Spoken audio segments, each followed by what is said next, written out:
31 का question number और में क्वेश्चन दिया है भाई। और में क्या क्वेश्चन दिया है वो देखिए। एक सर्कल है, इस सर्कल में एक बाहरी बिंदु है P और यहाँ से एक टेंजेंट, यहाँ से दूसरा टेंजेंट, ओके। इसका नाम है T बिंदु, इसका नाम है P बिंदु, इसका नाम है Q बिंदु और ये है हमारे सर्कल का मान लिया केंद्र। और इनको आपस में मिला दिया गया और इसको केंद्र से मिलाया भाई, ये हो गया O और ये हमें दिया 5 सेंटीमीटर। अच्छा ये हमें दिया 8 सेंटीमीटर बच्चों, ये 8 सेंटीमीटर है ये पूरा का पूरा, ओके। तो भाई ये 8 सेंटीमीटर है तो मैं क्या करता हूँ कि इसमें ना इसको O से मिला देता हूँ, O से मिला देता हूँ तो ये एंगल बाइसेक्टर हो गया हमारा और ये दोनों एंगल बराबर हो गए तो ये हो गया परपेंडिकुलर और ये इसको बाइसेक्ट करेगा। तो इसका मतलब ये 4 है, यहाँ पे 4 है, यहाँ पर भी 4 है, भाई दोनों 4 4 हो गए ना, 4 और ये भी 4, ओके ये हो गया। अब हम इसको हमें दिया क्या है वो हम लेते हैं, ओके। तो भाई इस क्वेश्चन में हमें दिया है गिवन, आप देख पा रहे हैं एक सर्कल है, उसके बाहर एक बिंदु T है, T से 2 टेंजेंट खींचे गए TP और TQ दोनों। अब P और Q जो है जो स्पर्श बिंदु हैं, ठीक है, पॉइंट ऑफ कांटेक्ट, उनको मिला दिया PQ और PQ की लंबाई 8 सेंटीमीटर है और ये PO हमारा रेडियस है 5 सेंटीमीटर। बच्चों इसमें कहा है कि TP की लंबाई निकालो, यानी कि ये हमें टेंजेंट की लंबाई निकालनी है, ओके। तो गिवन सर्कल में हमें दिया रेडियस 5 सेंटीमीटर और PQ का डिस्टेंस दिया है हमें 8 सेंटीमीटर और हमें TP फाइंड करना है, ज्ञात करना है, TP ज्ञात करना है बराबर TP की लंबाई,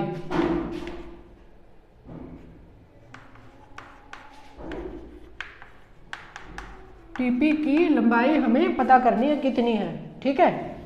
find the length of TP, okay. तो ये हमारा क्वेश्चन, अब इसे हम सॉल्व कैसे करें बच्चों, इसको आप इस तरह सॉल्व करेंगे। यहाँ पर मैंने रचना किया, सबसे पहले रचना,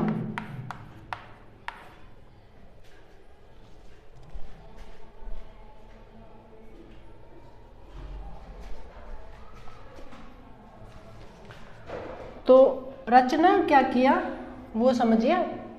मैंने TO को मिलाया, TO जो है वो एंगल P T और Q इसका बाइसेक्ट करता है, इस एंगल को बाइसेक्ट करता है, ठीक है।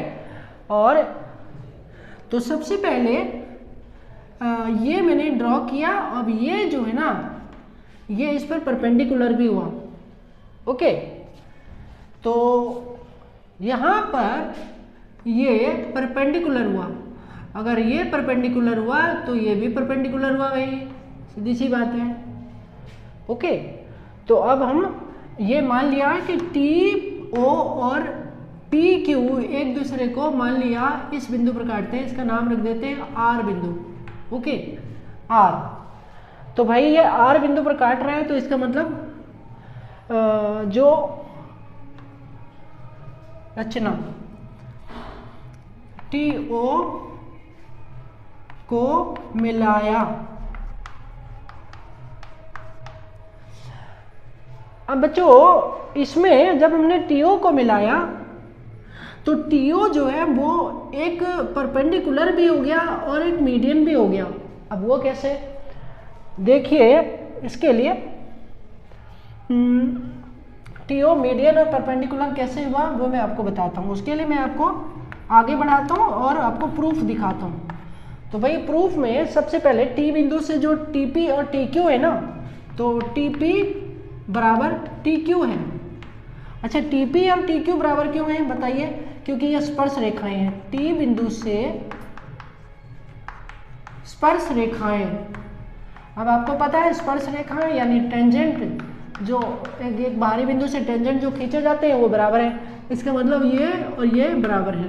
अगर ये दोनों बराबर हैं तो टी पी क्यू एक कौन सा ट्राइंगल हो गया? ISOCELL triangle. अतः ये दोनों हमारी भुजाएं बराबर हैं, तो इससे हमको क्या मिला? अतः ट्राइंगल टी पी क्यू समद्विबाहु है। ओके, समद्विबाहु अर्थात आइसोसेल जिसकी दो बराबर भुजाएं समद्विबाहु है। और समद्विबाहु में जो कोण, ये जो एंगल बाइसेक्टर हमने खींचा टीओ समद्विबाहु है, इसलिए अतः angle T P T Q का बाइसेक्टर जो कि टी ओ या टी आर है, ठीक है। अतः टी आर क्या है? टी आर, टी आर एक माध्यिका, माध्यिका मतलब मीडियन, माध्यिका तथा लंब या शीर्ष लंब है। भाई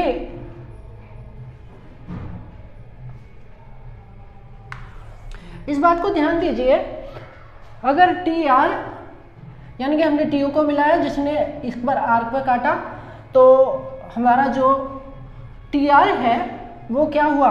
टी आर जो है टी पी क्यू का, चूंकि एक आइसोसेल ट्राइंगल है और ये इसका माध्यिका हुआ। माध्यिका क्या होती है बच्चों? मीडियन, यानी कि मीडियन का काम होता है सामने वाली साइड को दो इक्वल भागों में बांटना, इसीलिए पी आर और आर क्यू बराबर हुआ। ओके, तथा परपेंडिकुलर है, तो ये मैंने यहाँ पर साइन बताया, टी आर पी क्यू पर परपेंडिकुलर है। बच्चों ये नियम केवल और केवल आइसोसेल ट्राइंगल पर लागू होता है, आइसोसेल और समबाहु पर भी होता है, लेकिन ये समद्विबाहु है तो इसमें ये नियम लागू हो गया, ठीक है। तो टी आर हमारा क्या हो गया? टी आर हमारा मीडियन भी हो गया, टी आर हमारा परपेंडिकुलर भी हो गया, ठीक है। इसलिए ये एंगल 90 डिग्री हो गया और ये हमारे राइट ट्राइंगल हो गए दोनों के दोनों। अब इसकी मदद से हम आर ओ निकाल सकते हैं बाय पाइथागोरस। तो मैं आपको बताता हूँ आगे का भाग और इससे आगे का आपको दिखाता हूँ।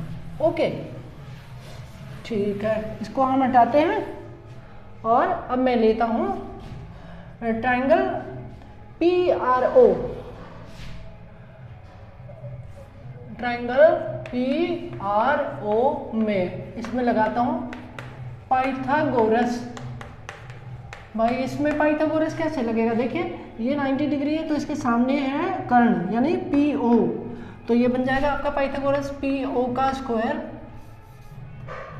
पी ओ का square is equal R O का स्क्वायर और प्लस पी आर का स्क्वायर। ये बच्चों मैंने आपको बताया था टी आर एक मीडियन है, तो इसलिए यहाँ से यहाँ तक और यहाँ से यहाँ तक का भाग बराबर हुआ। ओके, तो पी ओ हमें दिया है, पी ओ हमें दिया है 5 और आर ओ हमें निकालना है, तो आर ओ हमने सेम रखा, पी आर हमें दिया है 4, ये पी आर है यहाँ से यहाँ तक, इसको सॉल्व करें 25, ये 4 4 जा 16, इधर लाए तो -16 हो जाएगा, आर ओ स्क्वायर हो जाएगा। ओके, अब इसको हम हटा देते हैं और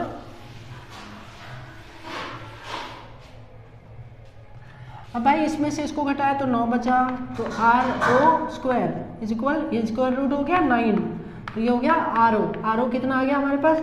आर ओ बराबर आ गया हमारे पास 3। आर ओ निकालने के बाद अब हम क्या करेंगे कि